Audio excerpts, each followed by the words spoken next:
این بیژن میجویه که تراژدیا 7 سالان جشار و کشتن و جینوساید و تراژدیان جلای رژیم دستالتدار جدا جدایت عراق قدرک نگور الکردان. دم درزبنا قواره هرما کردستان سنورک بوه میجویه هات دانان و او زنجیرا تراژدیا راوستان سال 1991 لی پشتی 32 سالان چه هاتیا گوهارتن جهالویست سیستم حکمی نی یه عراق در حق کردان دا. هندک جاران هندلاین زنگل مطرسی بو کرداله دن و اف قواره بو نامینید. پرسیار اوه هیم بیژن یا برعاقل بید میجوا دجمنداریل گل کردان وکی بر العراق دوباره ببید. از مونا خو پرفا برنیا کردان یا هر دم کردا خون پیودید و هیچ خونه ابتشت مستر جیود بینن وکی دولته لبری هنده. پرسیار اوه از مونا خو برفا برنه یا 32 ساله چوا چه بو و چلی هات و برف کیوت چید. افتواره دی بابت گنگ شامه بید گل هر دو بریزان فاضل کریم احمد ناصراو ماموستا جعفر سیاستمدار و اندام پیشوتر مکتب سیاسی ایکت اجتماعی کردستان سال 78 حتی 1982 خودان پترش 40 کتابان سر کرد و کردستانه. بوماوی 6 سالان بر پرس مکتب بیری و هوشیاری ایکت اجتماعی سال 2004 حتی 2010 اندام رکخرا و هلوی سور یا کارت نهینی البغدا سال 7 چرخ 20. دکتر چنار سعد عبدالله اندام کمیته ناوین یا پارتی دموکراتی کردستان وزیر بر حکمت حرم کردستان دا دیسان اندام پرلمان بویه. اکادمیست و دکترا ادبار کمالناسیه. بوماوی چندهان سال اندام سرکرداتی بویه الپارتی دموکراتی کردستان نوکجی بر پرسا مکتب دراسات پارتی دموکراتی کردستانه. قلب خیراتن سرچاپی خوشحالم برام بر جناب تان دانشتیم استا او بابته گنگش بکین. ما مستر جعفر لجناب دست پیدا کم میجوی که خنایی با 7 سال لگل کرد دوای بداوی هات لگل سرهلدانی گلی کرد نوتو یک لیره خلقك هر جار بجار يعني بيري كرديني باو ميجويا تو بلي او ميجويا ممكنه جاري كيتر دوباره بيت من شروكو كوم الله قبل ديرا قصب كم انا قلتو سيري تاريخي همو ولاتام كي مرخوم يعني بوكو براشكانه بلهم او انا معجبني بقرانوي تاريخ اوشتانه لبرشي ل بلند دروناسي زانسي دروناسي زيغموند فرويد مان هي لقال ألفريد أدلر فرويد دائما عليه رابردو قرنقا حتى عليه خونا كان مان هم رابردوه بلام أدلر عليه نا خونا كانش مان استودهاتوه يعني بويا تو بس لسر رابردو إيشكي زري زور جيني رابردو إيش كردن بوي كدرسي لورقري بو داهاتو يعني بو بناي داهاتو هندي جار بيوست با هندي أزمونة بيقري تبرشاو من هيوادارم إما لمودوا سري داهاتو كان أو يعني بلانا كان من همو بو داهاتو به شكو ويل رابردو رويداوا زحمته وكخوي دوباره بيته والله ما مستطرسك هي يعني او رجيم جياجيا كان يعني يك لا يكتر داس ورنقرت وهر دوباره اخطاء كاني بيش خوي كردوا ملكي شاري لقل كرد كردوا عبد الكريم قاسم هات انقلاب لسر ملكي كرد هر نفسي هالويستي عبد السلام عارف هات دواي احمد حسن بكر وصدام حسين يعني هر رجيم كاتبيت هر چند قوران بلام يعني نفسي هالويست دوباره كرد ولا قال كرد اواجي قاي طرسه خلق بلت احتمال سيستمي استاش هر وك او ازمونه دوباره بكاتبه خوي همان ازمونيه بيغمان يعني هرمي كردستان وكو اگر قواريس سيري كلا روي دستوريه ولا روي بشتيواني نيو دولتي كا بوي هي او گرنگه ما اولا دست ندين يعني بردوام بين بشتيواني نيو دولتي زياتر كين ولا مو دواش بلان داني تشون ام هرما ببت هرمكي او يعني بشويك وبهز به كما ترسيله سرنمنه يكيك له هلا قرصكان ككرا يا كراوه عراق وكو دولتك مركزي ما وتوا يك هرم هي خوي بزار قاعده كيا مثلا كاغ احمد باوكا يعني شيء يعني بياوكا من عليه هي مثلا علي گوڵچین خان ژنە هین ببرە دایکە کەوت دایکە ینی ژنێکە مەجموعە مناڵی هەیە مناڵێکی دوانەسیان کەوتت عێراق فدرالیە ئیسە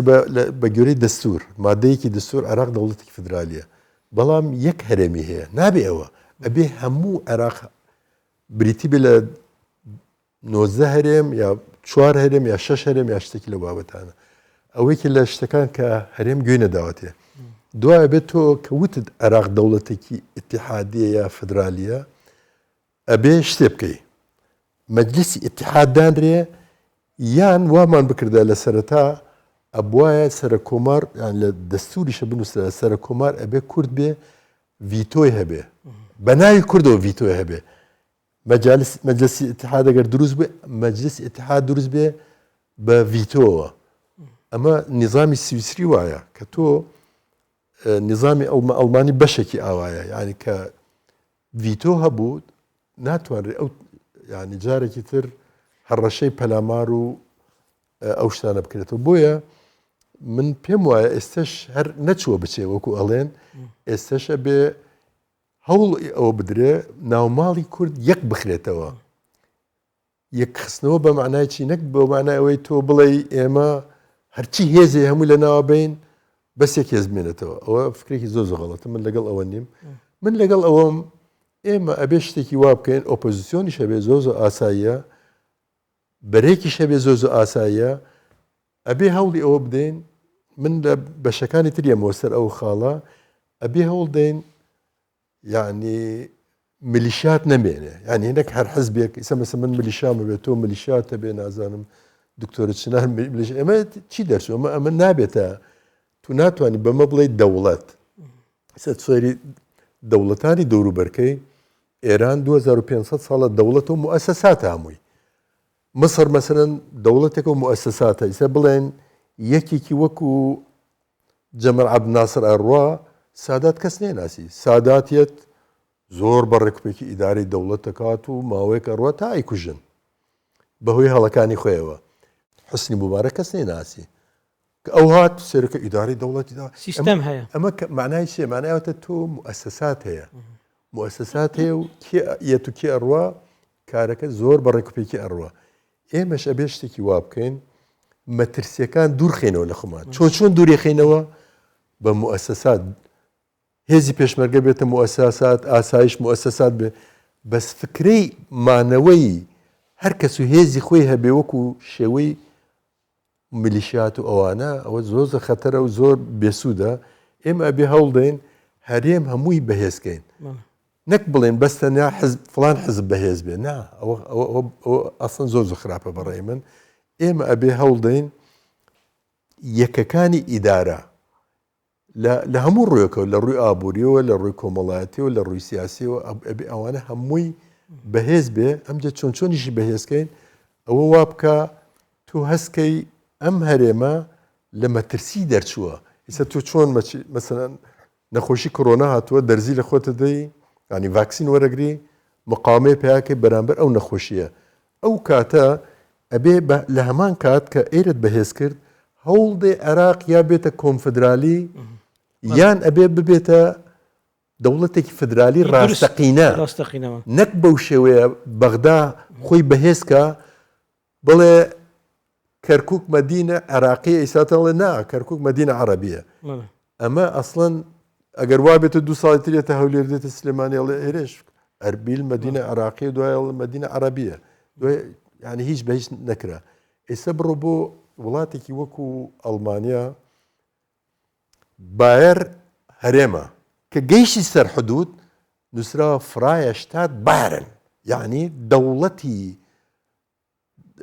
ئازادی باەر یعنی بە دەوڵەت حسابەکەن شتات ینی STAT ئەوەی ینی دەوڵەت شتات هەیە شتات هەیە جا ئەمە ینی کە ئەڵێت دەوڵەتێکی ئازاد منطقەکانی تریش هەر بە هەمان شێوە دەوڵەتی ئازادن ئەم دەوڵەتە ئازادانە ئەگەر یەک شار بێ یان چەند پارێزگارێک و هەرێمێک بن ئەوانە بە دەوڵەت ناوی خۆیانە بن هەر بۆیە ئێستا بڵێن يونايتد ستيت يعني دولة يقرتوكاني أمريكا يعني بس احتمالات جوازية كبت نيوان أزموني إما وأزموني أوان أو دولات بونو يك يعني إما هم يك دولات يستاجر بأسي فدرالات بكين لا عرب تفكير عرب وهزرقت كاوا وك تقسيمه في صلوات بسيار لا دكتورة تشنار بكين دكتورة تشنار إما لما ترسي تبارين يان أبيت ما ترسي أو ميجوية لبرجاو مان بيتن يان تواو أو ميجوية ممكنية دوباره بيت باش درزبوني قواري هرمي كردستان. سباسك يا أحمد طبعا منيش لما عندك إضافة بخمس سر أو بوتشوناني كما مصطفى دري مريم فيلسوفي يوناني هي قهلنا بمهرقليتس دالي لكونو رأي وايا دالي أجل لروجيك دا تنزار توی سر و بارێک شەپۆڵەکان هەمان شەپۆڵ نین کە تۆ بۆ جاری دووەم و سێم دەچێەوە سەری کەواتە ئەمە ئەو ڕەئیە عکس دەکاتەوە کە دەڵێن مێژوو خۆی دووبارە دەکاتەوە بەڵام لە تەنیشت ئەوە هەڕەشەکان ئایا هەمیشە واردن هەن بەڵێ هەڕەشە هەمیشە مەوجودە بەڵام ئەو قۆناغی کە ڕابرد بوو بە ڕابردوو هەمان قۆناغ دووبارە نابیتەوە بۆ یعنی ئەگەر بێت و بنمونە بۆچی هەڕەشەکان هەڕەشەی جەنگ هەڕەشەی ئازاردان هەڕەشەی جینۆسایت هەڕەشەی کۆمەڵکوژی بەرامبەر بە میلەتێکی لێ قەوماو یان زۆر جار ئەوە نییە نەخەملی و لە ڕووی قەوارە هەمیشە مەوجودە بۆ نمونە سەیری ئەو جەنگە بکە کە ئێستا رووسیا و ئۆکرانیا جیرۆ دەبوونە لە ئەوروپا دوای جەنگی یەکەمی جیهانی و جەنگی دووەم یعنی زۆر قورس بوو کە اتحادی ئەوروپی پێک هاتووە ئەو ئیتیفاقیاتانی کە کرا جارێککە جەنگ لە ئەوروپا سەر هەڵداتەوە بەڵام دوای ئەو هەموو ساڵە سەر لە نوێ جارێککە جەنگێکی گەرب بە چەک ڕوبەڕووی ئەوروپا بۆتەوە کەواتە هەڕەشە و مەترسیەکان هەمیشە مەوجودن بەڵام مێژوو بە شکلی ڕابردوو خۆی دووبارە ناکاتەوە بۆ لە هەرێمی کوردستان ئێستا ئێمە قەوارەیەکی نوکو مامۆستا باسی کرد قەوارەیەکی دەستوری معتەرەف دامپێدانرا و لەلایەن هەم لە ئاستی مەحەلی هەم لەسەر ئاستی نێودەوڵەتی ئەمە لەلایەک لە دیوە قانونیە دەستوریەکەی لەلایەکی تر ئەم هەرێمە ئێستا مؤسساتی خۆ بەڕێوەبردنی هەیە ئەزمموی خۆ بەڕێوەبردنی هەیە ئێستا پێکاتەی کۆمەڵایەتی ئەم هەرێمە جیاوازە تاکەکانی بە جۆرشکە بیر دەکەنەوە ئێستا شار لە گەورە بوون و لە بوژانەوەی خزمەت گوزاریەکان جیاوازە دۆستەکانمان و پەیوەندی نێودەوڵەتی و دیپلۆماسیەکانمان ئێستا جیاوازە دنیا وەکو زەمانێک لە قۆناغێک کە باسی سەردەمی دروستبوونی دەوڵەتی عێراق دەکەی سەردەمی شۆڕشە یەک لە دواییەکان لە شۆڕشی بارزان و شۆڕشی شێخ مەحموود و شۆڕشی دووەمی بارزان و دوایی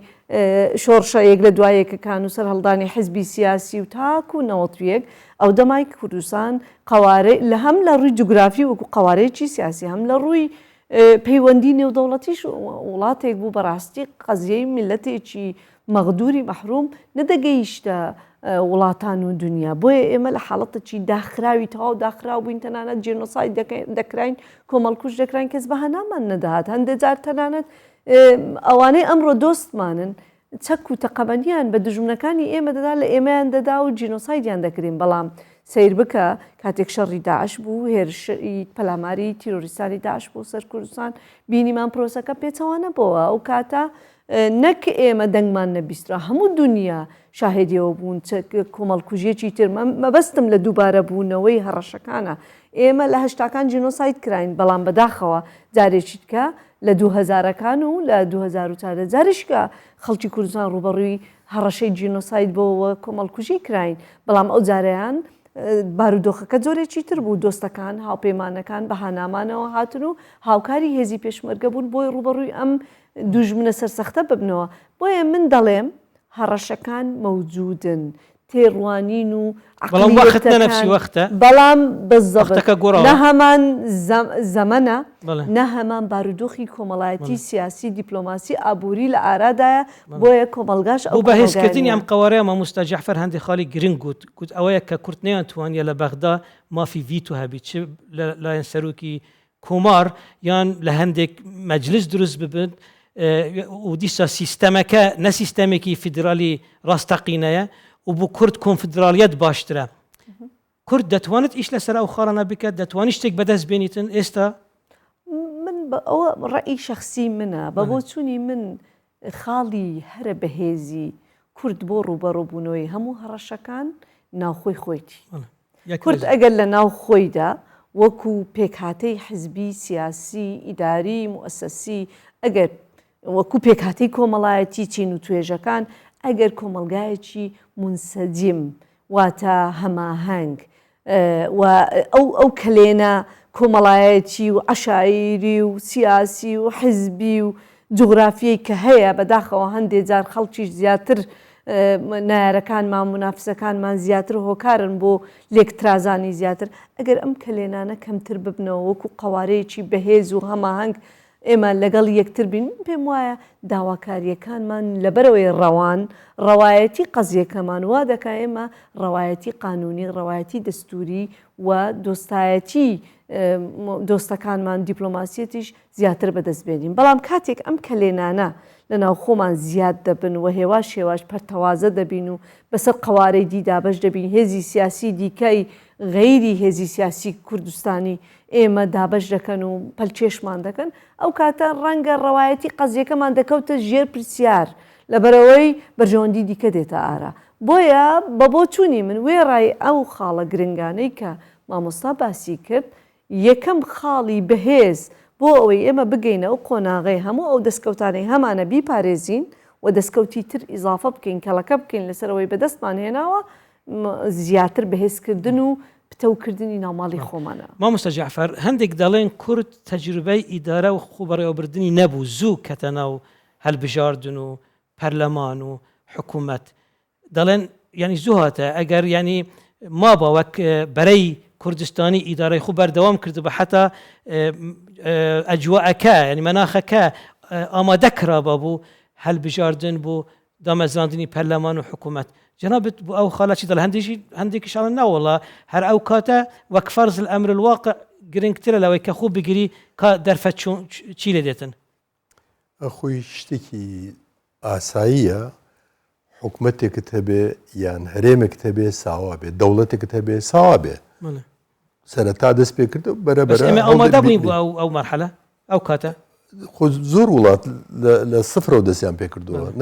هەر ئێمە نین ئەوە ڕۆمانتقی خەلیجیشە تقریبا ینی ئەتوانم بڵێم هەندێکی لە هەفتاوە دەست پێ کرد ئەو تاریخە کۆنە نییە هەندێک وڵاتەیە زۆر کۆنا وەکو چینە وەکو ئێرانە نازان هەندێک وڵاتی ئۆروپیەک تاریخێکیان هەیە بەڵام مەرجنی هەموو شتەکان یان تۆ کەوابێ ئەوەی کە ینی بڵێن لە قانونەکانی قانون نێودەوڵەتەکان مافی چارەنووس ئێت و مافی چارەنووس هەبوو خۆی دوو شت هەیە یەکێکی مافی ئەوەی کە ینی یەکێتی خاکی دەوڵەتێک ئەوە کەشە مافی چارەنووس بێگومانەمە دراساتێکی زۆری لەسەر هەیە بەڵام لە ئەنجام مافی چارەنووسەکە زۆر گرنگە ئەوە بڕیاردەرەکەیە ئێمە کە مافی چارەنووسی خۆمان هەبێ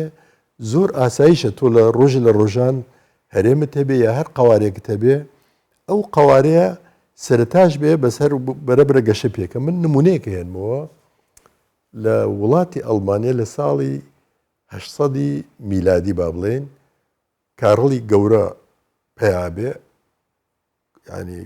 بە ئەڵمانی پێڵەن کارل دەرگرۆسە ئەم کارڵە وەئەکە ینی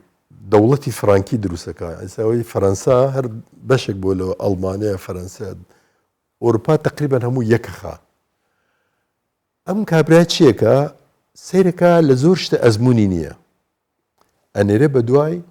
هەرچی عالم و زانا و خوێنەوارەیە هەمووی کۆکاتەوە سیرکە لە دەوڵەتی عەباسیش هەر ئەو فترەیە بووە فترەی بە تایبەتی هارونە ڕەشید و مەئمون و ئەوانە سێرێکی چیان کردو ئەوانە لە وڵاتانی ترەوە مەسەن پشتیان بە فەلسفەی یۆنانی بەستووە نازەم لە ئێران شتیان وەرگرتووە لە دەوڵەتی عەباسیە ڕۆیشتون لە وڵاتی ترەوە خەڵکیان هێناوە و کتێبیان تەرجمە کرد لە هەندەوە خەڵکیان هێناوە لە ئەنواعی شوێنەوە خەڵکیان هێناوە تەجروبەکان دەوڵەمەند کردووە ئەوەی ئێمەش زۆر ئاساییە کە تۆ تەجروبەکە سەرەتا بێ بەڵام کێشەکەی ئێمە ئەوە بووە کێشی ئێمە ئەو هەر لە سەرەتاوە نەمانتوانی دەوڵەت بەهێزکەین هەرێم بەهێزکەین قواری حکومت بەهێزکەین ئەمە ئیسرائیل هەمان دیاردێ هەیە لە ئیسرائیل دوای 48 کە دەوڵەتی ئیسرائیل دروستە بێ حزبەکان حزبە سیاسەکان بەهێز بوون دەوڵەت لاواز بوو بۆیە زۆر کەم و کورتی و هەڵە بەڵام گەیشتنا و قۆناغە ئیسرائیل کە دەوڵەت بەهێز بیت و هێزتر بەهێزتر بی لە حزبەکان ئێستا بۆتە دەوڵەتێکی ئەوەنە بەهێز دکتۆرە چنار ئەگەر ئەو پرسیار لە جەنابەت بکەین ینی ئەو زوو دروستکردنی پەرلەمان و حکوومەت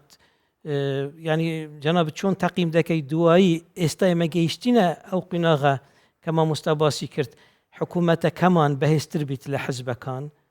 یان هەر خات بە تایبەت حزبە سەرەکیەکان ینی مەثلەن پارتی و ئێکەتی مەثلەن بڕیاریان زاڵە لەسەر مەثلەن حکوومەت و پەرلەمانیان حکوومەت گەیشتیا و قۆناغە کە گەورەتر بیت یان بەهێزتر بیت لە حزبەکان بە بۆچوونی من دەستپێکێکی دیاریکراو نییە بۆ هیچ میلەتێک و هیچ کیانێک بڵێ ئیتی لەو زەمەنە لەو کاتە تۆ دەتوانی دەست بە دامەزراندنی بۆ نمونە دەست بە هەڵبژاردن بکەی و پەرلەمان دامەزرێنەوە مؤسسات و دامەزراوەکانی خۆت ڕێک بخە دەستپێکێکی دیاریکراو بۆ هیچ میلەتێک و ئەزمونێک نییە یعنی بڵێ گەیشتە ئەو قۆناغی تر دەتوانێت ئەوە بکە پێشەوە ناتوانێت ئەوە بکە بۆیە کورد دوای ڕاپەڕین بە پێچەوانەوە من پێم وایە ئەزمموی جۆرێک لە ئەزمموی هەبووە پێشووتر لە ئیدارەدان بەڵام لە قۆناغ و لە بارودۆخێکی جیاوازتر بۆ نمونە لە سەردەمی شۆڕشی ئەیلول ئەوەی من بیستیتم لە مێژوو دەخوێنمەوە لە سیاسەکانی ئەو سەردەما لە ناوچە ئازادکراوەکان ئەنجومەنی ئیدارەی شۆڕش هەبووە ئیدارەی ئەو ناوچانەی کردووە تەنانەت ئیدارەی حکوومەت و پەروەردە و سەحە و یعنی کەرتی تەندروستی و پەروەردە و جەیش و هێزی لە پاش بیان یازای ئاواریشمان ئەزمونێکمان هەبوو لە ئیدارەکردن لە ساڵی هەفتە باشداریکردن لەو دامەزراوانەی کە لەگەڵ حکوومەتی عێراق ڕێککەوتن وەزیرمان هەبوو پەرلەمانتارمان هەبوو خەڵکمان هەبوو لە لەشکر خەڵکمان هەبوو لە دامەزراوەکان فەرمانبەرمان هەبوو بۆیە ناتوانین بڵین ئێمە تەواو لە سفر دەستمان پێ کردووە لە بیریش نەکەین دوای ڕاپەڕین دوای 1992 ڕاستە خەڵکێک هەبوو هەموو خەڵک پێشمەرگە نەبوو هەموو خەڵک نەهاتە شاخ خەڵکێک لە شارما بوو خەڵکێک لە ناو موەسسات بوو تەنانەت خەڵکێک پێشتر لەگەڵ حکوومەتی عێراقی و لەگەڵ حکوومەتی باسیش بوو بەڵام ئەو بڕیاری بەرەی کوردستانی و عەفوکردنە بوو ئەوەی کە سوود لەو ئەزمونەش وەربگری کە پێشتر کەڵەکە ببوو بۆیە من پێم وایە زۆر کاتەکە گونجاو بوو ڕاستە ئەزمموی دیموکراسی یا هەڵبژاردن یا حکومڕانی تەنها ممارەسەکردن نییە ئەوەندەی لەگەڵ ممارەسەکردن و ئیستیمرارێت و بەردەوامبوونی دروستکردنی فەرهەنگ و کولتوری ئیدارەدان و لەوێدایە موەسسەسات دادەمەزرێن باسی نمونەی ئیسرائیلتان کرد ڕەنگە نمونەی ئیسرائیل تاڕادەکی زۆر پێچەوانەی نمونونەکەی ئێمە بێ لەبەرەوەی ئەو خەڵکەی کە کۆچیان کرد و هاتن لە شار و دەوڵەتە جیاوازەکانی ئەوروپا ڕوویان لە ئیسرائیل کرد بەشێکی خەڵکی خوێندەوار بوون بەشێکیان خەڵکێک بوون لە ناو مؤسساتی حکومڕانی هاتبوون بە ئەزمونەوە هاتبوون بە ئەزمموی حکومڕانی هاتبوون بەڵام ئێمەمانانێک هەمیشە وەکو میلەتەکی ژێردەستا تەنانەت لە ڕووە کۆمەڵایەتی و پێشکەوتنە کۆمەڵایەتیەکەش بەڕاستی ئەو ڕژێمە جیاوازانە نیان هێش بوو پێش بکەوین ئێمە لە قۆناغی شوانکاری زراعەتێک یان کشت و کاڵیەکی سادە و ئەستی خوێندەواریەکی لاواز هەمیشە جینۆساید کرا و تێکدانی گوندەکان گەشەنەکردنی شارەکان و دواکەوتووی کۆمەلگاکەمان و ژن و چین و توێژەکان ئێمە بەوە هاتوین لە شەڕێکی بەردەوام قۆناغ لە دوای قۆناغ ئاخر ئەو کۆمەلگای هەمیشە لە شەڕ ژیا بوون هەمیشە لە ژێر هەژاری و تێکچوونی ئەزمەی ئابووری یەک لە دواییەک ئەوەی بەسەر عێراق دەهات چەند قات بارگرانیەکەی لەسەر هەرێمی کوردستان بوو بۆیە لەگەڵەوەش ئەمە تەحەدیەکی زۆر گەورە بوو قیادەی سیاسی کوردی بەرەی کوردستانی بڕیاریاندا ئەم ئەزمونە تاقی بکەنەوە و پەرلەمانی کوردستان و حکوومەتی هەرێمی کوردستان دابمەزرێنن ئێستا ئەزمونونەکەمان چۆنە چەندە بەهێزە چەند دەتوانین وانە ئەم دیموکراسیەتە ئەم موەسساتانە بەهێز بکەین پێش بخەین ئەمە پرسیارێکی ترە کۆمەڵی گفتوگۆ هەڵدەگرێ بەڵام پێم وایە زۆر لە کاتی خۆی بوو و چەندیش بەردەوام بێ ئەم ئەزمونە چەندیش ممارەسەی پرۆسەکە بکەین چەندی هەڵبژاردن بکەین و دوای ئەوە حکوومەت پێک بین و کابینە لە دوای کابینە ئەزمونەکە بەرەو باشتر دەچێت بێگومان گەشە دەکا پێش دەکەوێت سوود لە هەڵەکانی خۆمان وەردەگرین کەم و کورتی دەوڵەتانیش و مؤسساتی خۆیان وا دامەزراندووە ئەزانی ئەوە بە ئاخیر قسەم بێ لەو پرسیارە یا ئاخیر زانیاریم یان تێبینی من بێ ئەوەی من بیستومە هیچ دەوڵەتێکی پێشکەوتوو دیموکراسی بە دیموکراسی و بە پێشکەوتویی لەدایک نەبووە هەموو ئەو دەوڵەتانەی کە ئێستا نمونەی زۆر باشی پێشکەوتن و دیموکراسیەتن پاشخانێکی مێژوویی زۆر تاریچیانەیە بۆیە نابێ ئێمە چاوەڕوان بین من زۆر جار ڕەنگە ئەو قسەی من زۆر خەڵکێک ڕخنەم لێ بگرێ بڵێ ئەرێ بۆ وەکو کاک جعفەر باسی کرد ئەو ئەزمونە بۆ هەر ساوایە و پێناگە من دەڵێم ساوایە لەبەرەوەی ئێمە پێویستمان بە گۆڕینی جیلە وەکو چۆن لە وڵاتانیش بە هەمان شێوە چەندینەوە هاتن و نەوە لە دوایینەوە گۆڕانکاری نوێ تێفکرینی نوێ سیستەمی نوێ پێشکەوتنی نوێ تەنانەت فەرهەنگی سیاسەتکردن و حیزبایەتی تازە دەخولقێنن تەنانەت ئێستاش خەریکە لەسەر دەستی جیلە تازەکە سیر بکە ئەو دەمارگیریە حیزبیەی ئێمە لە ڕاپەڕین هەمان بوو لە دوای ڕاپەڕین هەمان بوو بەداخۆ بۆ هۆی شەڕی ناوخۆ ئێستا دەمارگیریە حیزبیەکە خەریکە کاڵ دەبتەوە کوڕی تێکۆشەرێک یان کەسایەتیەکی سیاسی لە حزبێکی دیاریکراو ئێستا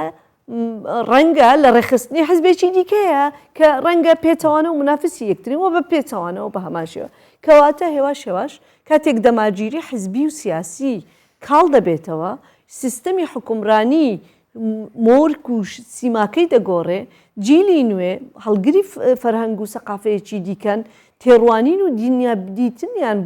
بۆ ژیان و بۆ خۆشگوزەرانیەکان جیاوازە بۆیە دەبینین داواکاریەکانیشیان دەگۆڕێت تێفکرینیان دەگۆڕێ کۆمەلگا لە گۆڕانکاریە بۆیە من دەڵێم ئەوەی کە ئێستا تەحەدیەکی زۆر گەورەیە گەورەترین تەحەدی ئێمە ئەوەیە ئەم ئەزمونە بپارێزین بۆی بەردەوام بێ بۆی گۆڕانکاریەکان لە دوای ئەوە پرسیارێک هەیە دەڵێن چ جۆرە دەسەڵاتێکمان پێویستە لە هەرێمی کوردستان ئەو پرسیارە ئاراستەی چەند کەسایەتیەکمان کردووە لە هەرێمی کوردستان بە گوێ لێ بگرین دەسەڵاتێکمان پێویستە کە پرینسیپەکانی دیموکراتیت بچەسپێنێت لە وڵاتەکەمانە و ئەو دەسەڵاتە خۆشی لە ئەنجامی هەڵبژاردنێکی پاک و پێگرت هاتوێتەکایەوە وەکو هەموو ئەزمموی وڵاتان پێویستمان بەوەی ئێمە لە وڵاتی ئێمەش بە هەمان شێوە کە هەر کاتی هەڵبژاردن دەکرێت ئەو حیزبانەی کە زیاتر با بڵێن کوروسی بەدەستێن یا با بڵێن زیاتر مافی ئەوە هەنەیە کە حکوومەت پێک بێن یا بەشداری حکوومەت گونجا حکوومەتەکە سێ حزبێک دوو حزبیان حزبی زیاتر لە وڵاتی خۆشمان هەبوو بەجارەوە 5 حزب بەشدار بەجاریەوە بووە سێ حزب بەشدار بووە فترێک دوو حزب بەشدار بە دەسەڵات یعنی ئێستا کە کۆمەڵێک حزبمان هەیە پێویستمان بۆ هەیە بەڕاستی یەک مشکلی ئێمە سێجار پێشی مشتێک هەموو جارە ئێمە منەوەی متابعەکەم 32 ساڵە لە کوردستاندا هەموو جارێک هەڵبژاردن دەکرێن مشکلی ئەومان هەیە ئەزمەیەکمان هەیە قبولی نەتیجە ناکرێت خۆی دەسەڵات جۆری زۆرە تەبعاً تا دیموکراتی بێ میانڕۆ بێ باشترە بۆ هەرێمی کوردستان لەبەرەوەی هەرێمی کوردستان لەبەر ئەو بارودۆخە جیۆگرافیایی کە هەیەی ئێمە چوار دەورمان مەسەلەن زیاتر نەیارن یعنی دۆست نین لەبەرەوە پێویستە دەسەڵاتێکی سیاسی میانڕۆ و یاخود سیستەمێکی سیاسی میانڕەوانەمان هەبێ دیموکراتی بێ بۆ هەموو کۆمەڵگایك بۆ هەموو وڵاتێک تا دەسەڵات دیموکراتی بێ باشترە بەڵام ئیتر ئەو دیموکراتیە ئەبێ بەپێی کللتور و دابوونەریتی ئەو منتیقەیە خۆی بگونجێرێ لە ڕاستی باشترین جۆری دەسەڵاتێک ئەو دەسەڵاتێک کە خواستی خەڵکی لەگەڵا بێ ئەنی خەڵک بە تەواوەتی لەسەر سنووقەکانی دەنگان تعبیر لە ڕای شخصی خۆی بکە وە هیچ دەسەڵاتێکی سیاسی بەڕاستی نەبێتە ڕێگر نەبێتە باربەست لەوەی کە خەڵک تعبیر لە ڕای شخصی خۆی بکە و تعبیر لە ئیرادەی خۆی بکە چونکە لە زۆرینەی کۆمەلگاکانی دنیا لە وڵاتەکانی دنیا ئەو خەڵکە بەڕاستی قەرارەیە لە ڕێی سنووقەکانی دەنگدانەوە کە ئەم دەسەڵاتە چۆن بێ وڵاتیان هەرێما کوردستانی بگشتی پێدوی دەسەڵاتێکی ناکو ئەو دەسەڵاتە یا بێلایەن بێدخل مافێ وڵاتیان بکەتە خوددان بێ وەیەکێک و ڤان وڵاتیان بخنە ژێر فشارە پارتەکە سیاسیەدا وجلي آفادانی و خدمت همی ولاتیان بهدا کردن جلي امناهی و خلفی ولاتی بکنه خودان دیسان یاسا ببلانی رول خوب ببینیدن. پتوی الهرما کردستانی دستهلات و همجی اپوزیسیون خل پرسن استراتژین هرما کردستانی بکنه خودان لبرو واجینو که همشین بیجین هر دو حزب دستهلات کوپارتی و ایکتینه یعنی پرست لاوکی و بناکوکیا و مجیل بوینه و گله پرسندی پشگو هاویتینه گلا والهیتی دروز بوینه یعنی یا گرنگ بودا سالات وی دمیدا پرتیویا خل پرست استراتژی بکتا خدا بله هر او برزانه ولامی پسیاری تریش ادن که چه جورا اپوزیسیون مان دوید بلام ل القی بیتی ام هر او گفتگو لگل هر دو برزان ما مستا ایوا جنابتان گویله او کساتیانا گرت که چی دسالاتی من پیوسته جنابتان اگر او پسیار ایوا بکیم ایوا چی علن ولا دکترا چنار دست بکین چه جورا دسالاتی من پیوسته لهرمی کردستان لو گفتگویه من دم سوالکی خم لوی و ولی کی بدم بسی اومان کرد اما لقناغي او آیدر بازمان بوه که حزب سیاسی کان او هیزو قرصایو یا خود هیمنی که لسر مؤسسات پیوسته سنوردار ببی یا ریگ بخره آیگیشتین او قناغه بتایبتی او احزابانه یا او پارت سیاسیانه که حزب حکمرانن یا او تا امشوکو ولاتان لپروسیچی دموکراسی تندرسته پیگیشتو یا تا ئاستەی باش پێگەیشت و ئیتر لە هەڵبژاردن بە دواوە پرۆسەکە ئەو بەرکەوتنەی حزب و مؤسساتی حکومی و پەرلەمانی بە جۆرێک لە جۆرەکان لاواز دەبێتەوە ڕێک دەخرێت و ئیدی مؤسساتی ئیداری و حکومرانی ڕۆڵی خۆی دەبێت من پێم وایە لە قۆناغێکی ئینتیقالین ڕاگوزەرین لەو مەرحەلە ناتوانم بڵێم تەواو مؤسساتی ئیداری حکومرانی ئێمە گەیشتە حەدێکی واوەندە بەهێز بووە ئیدر ئەو پرسە کە پرسێکە بەڕاستی هەندێک جار کێشە دروست دەکات خەریکە ڕێک دەخرێ نەخێر ئێمە لەو قۆناغین پێویستە حزبایەتی مؤسساتی حزبی ڕۆڵی خۆی ببینێ لە کاتی پێویست و تەنانەت بە پەیوەندیشی لەگەڵ نوێنەرەکانی لەناو حکوومەت و پەرلەمانیش پێویستە ئەو پەیوەندیانە ڕێک بخرێن ئیشکالیەتی ئێمە ئەوەی ئێمە هەستی پێ دەکەین ڕێکخستنی ئەو عەلاقەیە من پێم وایە کاتمان دەوێ بۆ ئەو کاتە دەتوانین بەڕاستی مؤسسات یعنی ئەو دەسەڵاتەی کە ئەوان دەیانەوێ یا ئەو سیستەمە حکومرانیە ئەو کاتە ئەو سیستەمە زۆر بەهێز دەبێت و مؤسساتی ئیداری و حکومرانی وڵاتی ئێمە دەبێتە مەسئولی تاک بە تاچی خەڵکی ئەم هەرێمە بە ئۆپۆزیسیۆن و بە هاوڵاتی تۆ بە ئەندامی حزبە سیاسیەکان ئەوانەی لە دەسەڵاتن ئەوانەی لە دەسەڵات نین ئەمە یەکێکە و لەوێدایە کە هێواش مؤسسات بەهێز دەبی دیموکراسیەتیش زیاتر گەشە دەکا ئێمە تەحەدیەکی زۆر گەورەمان لە بەردەمە وەکو لە پرسیاری وەڵامی زۆربەی ئەو بەڕێزانەی قسەیان کرد داوای گەشەی دیموکراسیت دەکەن بۆیە من پێم وایە ئەو تەحەدیاتە ئێمە حکومرانیەتێکمان دەوێت کە خۆی جاریشکە دیموکراسیەتێکی زۆر دەوڵەمەند و نازج بەرهەمبێنیتەوە ئێمە ئەومان پێویستە مامۆستا یەکێک لەو قسەکەرانە باسی خاڵێکی زۆر گرنگ کرد گوتی ناکۆکی نێوان حزبەکان بە تایبەت حزبە سەرەکیەکان کە پارتی وێکەتیە کە ئیدارەی ئەو ئەزمونە ئەکەن ناکۆکی هەندێک جرە نێوان ئەوان وای لێ دەکات لە پرسی استراتیژی دوور بکەون بچنە پرسە لەوەکیەکان جنابت بۆ ئەو خاڵە چی دەڵێ و چی مەطلوبە لە هەردوو حزب بۆ ئێمە کە بەرەو پرسە استراتیژیەکان بڕۆین و لە پرسە لەوەکیەکان دوور بکەوین من بۆ خۆم پێم باشە ئەگەر هەوڵ بدرێ هێزە سیاسەکانی کوردستان هێزە سەرەکیەکان با بڵێن هەوڵ بدەن لە شتە استراتیژیەکان یەک بگرن و دوورکەونەوە لەو ململانەیە کە بەڕاستی لە ماوەی 30 ساڵی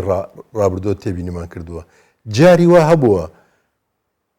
بە تایبەتی لە نەوەدەکان شەڕەتفن کراوە یەکتر کوژراوە لەسەر پرسە لەوەکیەکان لەسەر هیچ وڵات تۆم بڵێم لەسەر هیچ ئەو گردە هی ئەمەیە ئەو گردە ئەمەکەی ئەزین چی ئێمە کە من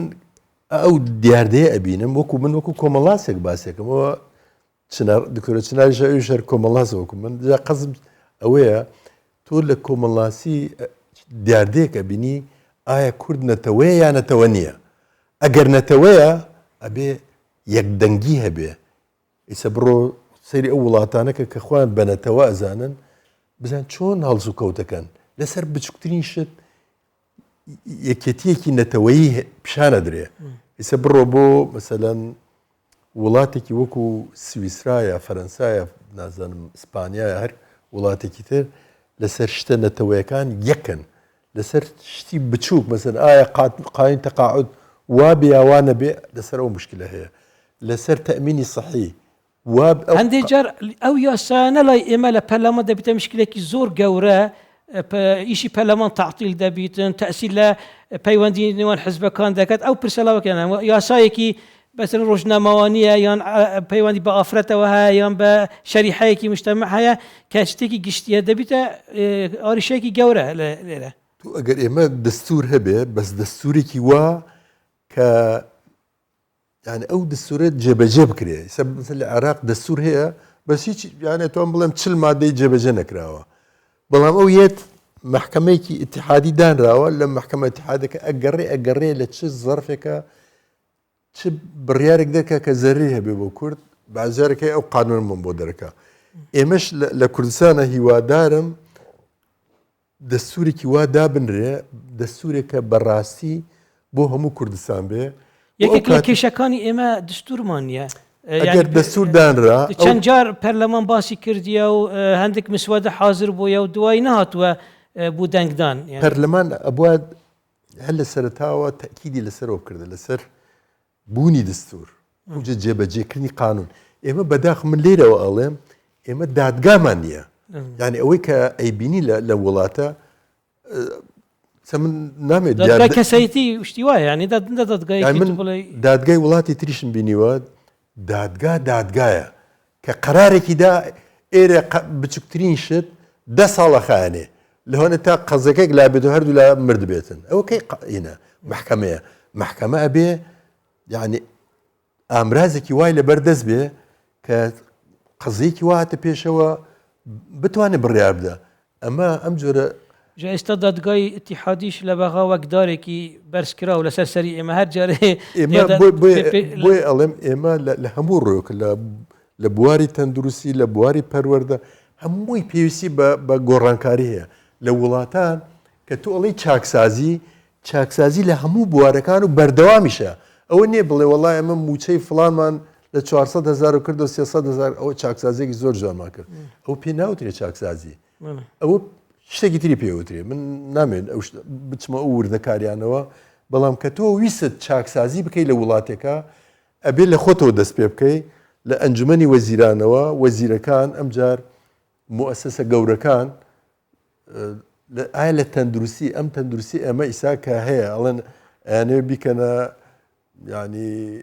تایبەتاندنی بۆ بکرێەوە نییە پێڵە خەسخەسا تایبەتاندنی بۆ بکرێ کە بدرێتە قەتاعی خاص با بڵێن بدرێتە کەرتی تایبەت کە کرایە ئەوە ئیتر تۆ تەندروستی شت وێرانە بێ پەروەردە بە هەماشەویستە ئەوەندەی مەکتەبی ئەهلی هەیە مەکتەبی حکوومەکان هیچ مستەواشیان نییە بڕواتە بێ کام مەکتەبی ئەهلی کە خۆی زۆر بە موهیمە زانێ وەکو مەکتەبە حکوومەکە نییە کە ئەبینم زۆر پەرپوتن من بەداخەواڵێم جا ئەوە دلیلی ئەوەیە کە تۆ کە ئەو ئەبینی معناوەتە خەلەل هەیە من وڵاتە ئەوروپیەکانم بینیوە بەردەوام مەسا ئەچی بۆ لای دکتۆرێکەوە چۆ بۆ کابرا 30 ساڵە دکتۆرە ئەڵێ چۆ دەورەی تازینەکە لە بواری طبی دانا شتی تازات پێشەوە ئەچێ فێری ئەوە بێ لە بواری پەروەردە ئەچی بۆ مەکتەبێک سێرەکەی شتی نوێ هاتۆتە پێشەوە ئەوەکەن چاکسازی ئەوەیە ئەبێ بەردەوام بێ نەک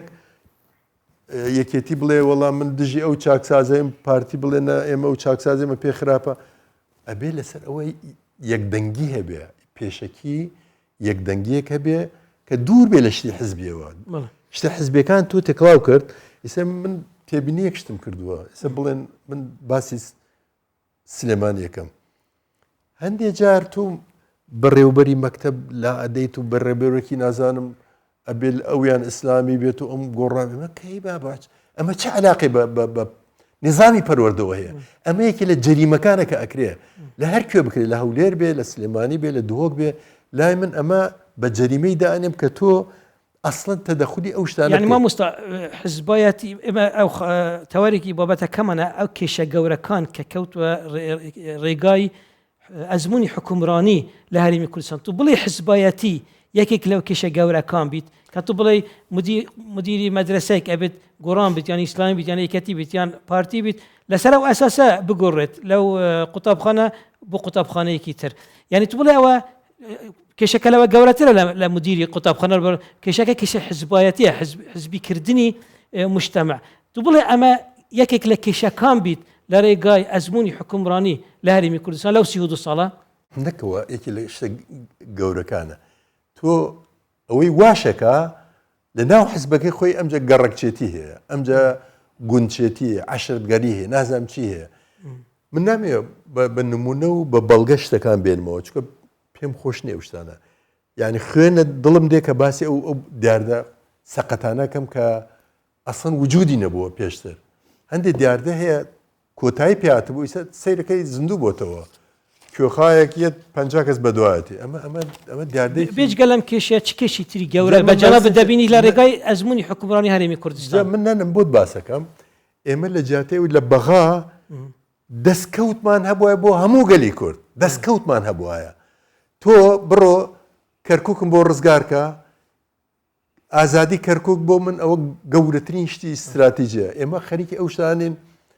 لەو ڕۆژانە بیستم وزارەتی کشت و کاڵ زۆر خۆشحاڵە بۆی لە بەغاوە نازم بڕیار درا چەند سەدێکی ئاو دروست بابێ ئێمە ئاسایشی ئاو لە هەموو ئاسایشەکان گرنگترە ناڵم لە هەمووی ئینترە بەسێکی لە شتە گرنگەکانە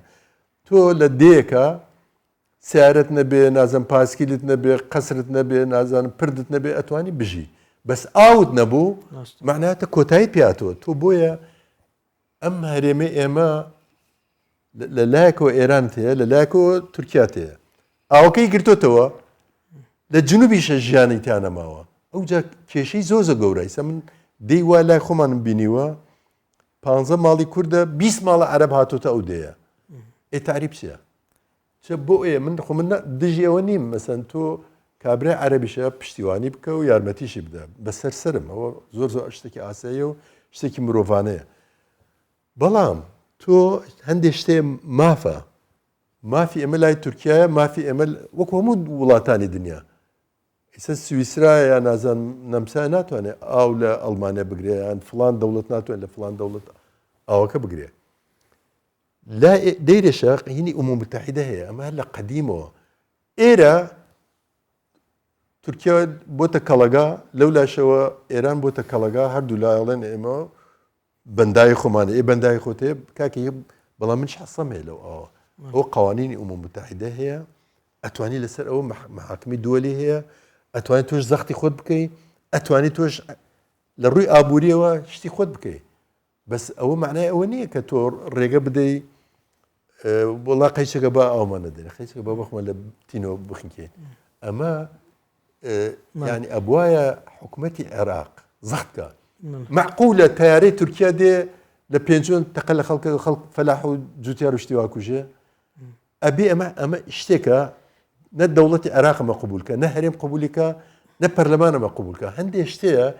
بۆی ئەڵێم ئێمە ئەساسەکان مەوازێ لێهێناوە هەموو داڵغەمە لای چیە لای ئەوەی ئەها فڵان نازەم شتێکی پەرداخی ئەو ڕژا نازەم چی بوو دکتۆرە ئەو گرفتانەی کە مامۆستا جەعفەر باسی کرد باسی هەندێکی کرد هەندێکی تریشە احتیمالە تەدەخڵاتی ئەقلیمی هەرێمی لە ناو هەرێمستان احتیمالە محاولاتی بەغدا بۆ پیاکردنی ئارێشە بۆ ئەزمموی حکومڕانی لە هەرێمی کوردستان بەڕاستی ئارێشەکان زۆرن ئەگەر ئەو ئارێشانە توانیە کاریگەری لە ئەزمموی حکومڕانی لە هەرێمی کوردستان بیکەتیان حکوومەت لە هەرێمی کوردستان یان دەسەڵات لە هەرێمی کوردستان توانیە تێپەڕێنێت دیسان بابینەوە ناوخۆ بەر لەوەی باسی دەستێوەردان و یان پەیوەندی ئێمە لەگەڵ بەغدا و دەور و بەرمان بکەین ئیزافەیەک لەسەر قسەکانی مامۆستا من پێم وایە ئەوەی کە ڕووی داوە ئەوەی کە باسی دەکەن یەکێک لە فاکتەرە ڕئیسیەکان بەداخەوە ئێمە تووشی جەنگی ناوخۆ بووین و جەنگی ناوخۆ تەجروبەیەکە جاری یەکەم نەبوو لە دوای ڕاپەڕین ئێمە شەڕی ناوخۆمان دەکرد لە هەشتاکانیش تووشی شەڕی ناوخۆ بووین تەنها لە شەستەکانیش تووشی شەڕی ناوخۆ بووین هەر خۆمان لە ناو خۆمان بۆیە ئەحزابی سیاسی لە کوردستان یان ئەزمموی سیاستکردن و حرەکەی سیاسی لە کوردستان فێری تەجروبەی یا ئەزمموی ڕکابەری نەبووە ئەوەندەی فێری ئەزمموی مسارعە و ململانێکردنە لەگەڵ یەکتری. عادەتەن منافەسە یان ڕکابەری یان چێبڕچێکردن لەگەڵ یەکتر دیوێکی زۆر ئەرێنی ئیجابی ژیانە کە پێشکەوتن دروست دەکا. تۆ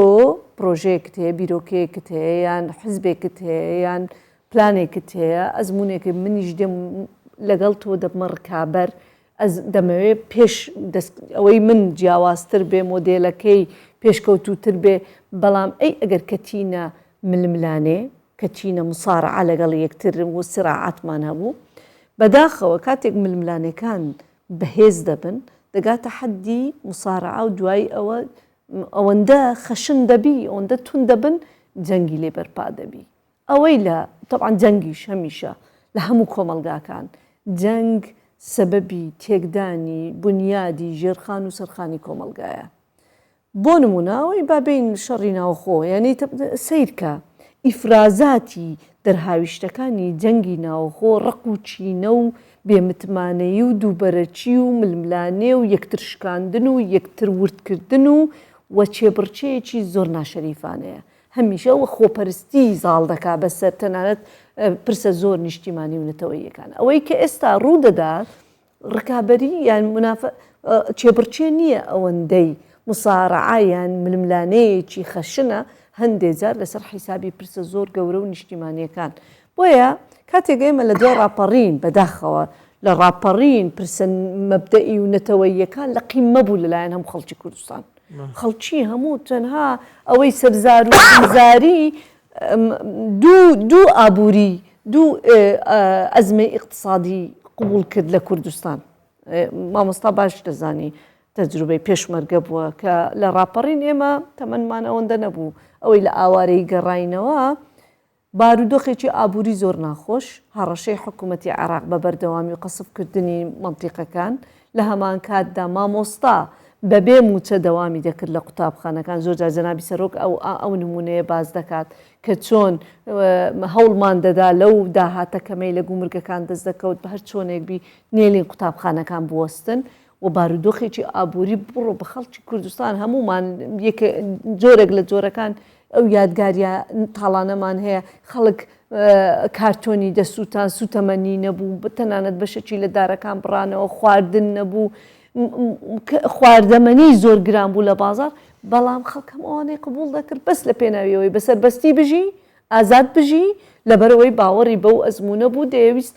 هەژاری قبول دەکرد، سەرماجە سەرمای زستانی ئەو کاتە تەحملی دەکرد، ترس و لەرز و ڕاوەدونانی بەعز و هەموو ئەوانە لەبەرەوەی مەبدەئێکی مشتەرەک باڵا کۆی دەکردنەوە. بەڵام شەڕی ناوخۆ چی لێ کردین؟ بەداخەوە شەڕی ناوخۆ بووە هۆکاری ئەوەی کە ئەو مەبدەئە بە جۆرێک لە جۆرەکان پاشەکشە بکە لە بری ئەوە ململانەی حیزبیمان زۆر تۆخ کردەوە. ئەمە بۆ هۆی ئەوەی کە ئێمە هێواش ئیدی کۆمەڵک نەریتی زۆر لە ململانەیکردن لەگەڵ یەکترەوەی باز دەکا. تەنانەت بەڕێوبەری قوتابخانەکانیش ئێمە هەندێک جار لە ململانەیکردنی یەکتری دەبێ ئەوەیان سەر بە حیزبی فلان بێ ئەوی تریان فەرمانبەرەکە لە ناوزانکۆکان و تا دوایی یعنی قوڵ بووینەوە لە بری ئەوەی ئەو مەبدەئی نیشتیمان پەروەری و کوردایەتیەی کە پێشی جەنگی ناوخۆ ئێمە زۆر ینی کێرڤەکەی لە لووتکە بوو، ئیتر هاتین لە بەدیلی ئەو ململانەی حیزبی جێگەی گرتەوە و شۆڕمان کردەوە لۆ ناو ململانێکە ئەوەندە شۆڕ ببەوە بوو خوارێ تەنانەت ئافرەت لە کۆڵانەکانیش زۆر جارە گەر بێتەوە بیرتان حتا ئەو جلانەی لە بەریان دەکرد بە تایبەتی ململانەکان ئەو کاتانەی زەرد و سەوز و سوور و شین و ئەوەندە تۆخ ببەوە. بۆیە من دەڵێم جەنگ وێرانکەرە. ئێمە تا ئێستاش لە ژێر ئاسەواری ئێمە دەرسمان لە جەنگ ئێستا ئەوەی جێ خۆشحاڵیە جارێکی دی هەمومان دەڵێن جەنگ خراپە، هەمومان دەڵێن بۆ نمونە جەنابی سەرۆک بارزانی کاک مەسعود مامجەلال یادی بەخێر چوونە پەرلەمان و بڕیاریاندا لە بەردەمی خەڵک گوتیان ئەوەی ڕوویدا زۆر خراپ بوو، داوای لێبوردنیان لە میلەتی کورد کرد و جەنابی سەرۆک هەمیشە ئەوە بەڵێنی ئەوە دەڵێ جارێکی کە من ڕێگە نادەم دەستی کورد بە خوێنی کورد سوور ببێ ئێمە هەمومان بڕیارمان داوە لەوەی جەنگ خراپە شەڕی ناوەخۆ شەڕی براکوژی بەڵام شوێنەواری شەڕی ناوەخۆ تا ئێستا ماوە ئەوەی کە دەیبینین ئەوەی کە ڕوودەدا هەموو ململانێ مساڕعەکانی کە تەنانەت هەندێک جار دەبتە سادێکی زۆر لێکترازانی زۆر هەندێک جار حیواری سیاسیمان ڕادەوەستی لەگەڵی مامۆستا جعفەر چۆن دەتوانین چارەسەری ئەو کێشانە بکەین یعنی ئێستا جەنابەت کە قسەمان کرد پێش حەڵقەکە جەنابەت گوت من حەزەکەم باسی شتی داهاتوو بکەم باسی ڕابردوو نەکەم ئێستا ئێمە بوو داهاتوو یعنی لە ئەمڕۆ بوو بەرەو بەیانی دەچین ئێمە یعنی چارەسەری ئەو کێشەکان دەتوانین بکەین یعنی ئەو کێشان کە ئێمە باس کرد جەنابەت باسی هەندێک کێشە کرد دکتۆر چنار باسی هەندێک کێشە کرد ئێستا ئەزمموی حکومڕانی هەرێمی کوردستان دەتوانی چارەسەری ئەو کێشانە بکات لە پێخەمەت بەهێزکردنی ئەو قوارێ ئەوەی کە ئێمە لە ناو دەدەژین خۆی ئەبێ هەموو لایەنەکان بە ئەو پەڕیگانی بەرپرسیارەتیەوە ئیرادەیەک لایەن دروست بێ کە پێویستە متمانە بەدەست بێنەوە متمانە زۆر خراپ تێک چووە یعنی ئەو متمانەیە کە خەڵک پێشتر هەیبوو بە حزبە سیاسەکان تو سەری ئەنجامی هەڵبژاردن کە حزبێکیە دوو ڕۆژەنە تاریخەیە نە هیچ و زرم و یەکێ تەرشەحەکە 40,000 دەنگێنێکە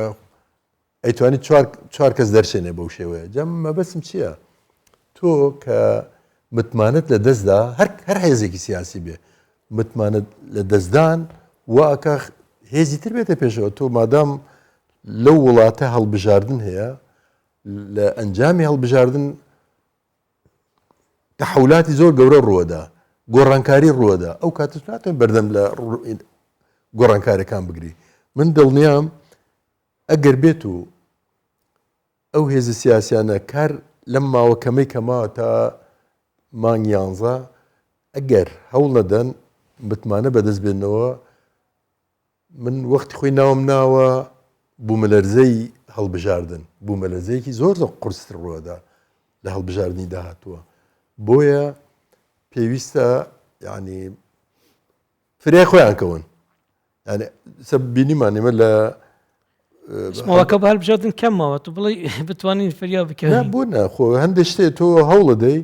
ڕێگە ڕاستەکە بدۆزیتەوە چونکە ئەگەر نەیدۆزیتەوە ئەڕۆی تۆ خۆ ئەزین چی مەسەن من هاتووم ئەمە فڵان حەزب هەر حەزبێک بێ کە چوومە ناو حەزبە بۆ ئەڵێم ئەمە گەلەکەم ڕزگارەکە ئەمە عەدالەتی ئیجتیماعی هێنێتە پێشەوە ئەمە ئازادیم بۆ هێنێتە پێشەوە بۆیە خەباتە ناو ئەو حەزبەکەم کە زانیم ئەو حەزبە ئەوم بۆ ناکە خۆشم ئەچەوسێنێتەوە غەدر لە خۆشمەکە بۆ لەگەڵی ئیشکەم ئەوە قاعدەیە لە هەموو دنیا تۆ شەهید داوە قوربانی داوە بەڵام سیرەکەی لە نەتیجە کەسێکیەت کابرایەکی جاسووس جاشێکیەت لە تۆ وەسعی زۆر باشترە تۆڵێ ئەها کەواتە من لەسەر هەڵە بووم من پیاخراپەکە من بووم ئەو نەبوو ئەوە واکە یعنی کەواتە ئەو متمانەی کە هەت بووە تۆ کوێرانە متمانەت کردووە ئەگەر ئەو حزبە ئاگای لەوە نەبێ لە مەسلەی متمانەکردن بێ زەرێکی زۆر هەر هێزێکی سیاسی کاتەکەمان تەواو بوو ئێستا بەڵام قسەکەمان ماوە زۆر سپاسی جەنابتان دەکەم مامۆستا جعفەر دکتۆرە جنار سعد عەبدوڵڵا ئێمە قسەمان ماوە بۆ ئەڵقەی بێت هەردوو مامۆستا جعفەر و دکتۆرە جنار سعد عەبدوڵڵا لەگەڵ ئێمە دەمێنن بۆ ئەڵقەی بێت بۆ زیاتر گفتوگو لە تەوەرەکانی هەر ئەم بابەتە بەڵام تەوەرەی جیا